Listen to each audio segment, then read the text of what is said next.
Discharging timber, Denmark Holding.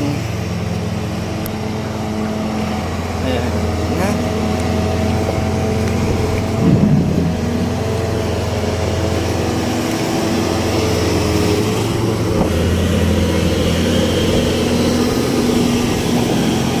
Ito yung bakal na nakatama dun sa isa naming gawin.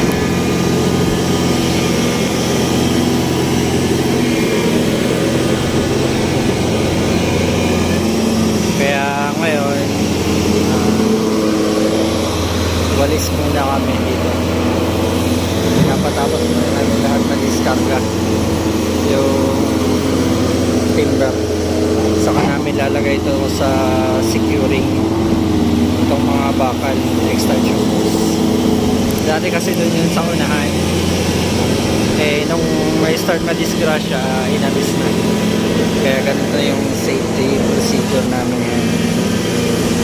So walisin namin hanggang dito lang sa gilid, tapos dito tulak niya dito sa first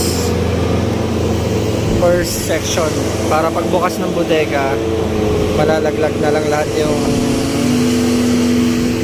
dumi, residue from timber. And this is our job here in the general cargo. Isa ito sa mga kargada namin, timber. Ito kayo sa Denmark Holding. Next loading pa rin kami ng timber, kaya walis-walis lang and bobcat. Kaya pag marunong ka mag-drive, magaling ka mag-drive ng excavator, kikita ka ng mga 5,000 sa pagdadrive. Sa ibang company, maabot pa daw yan ng 7,000 euro. Kami nag-aaral din, kaso walang oras. Mabilisan kasi yung discharging.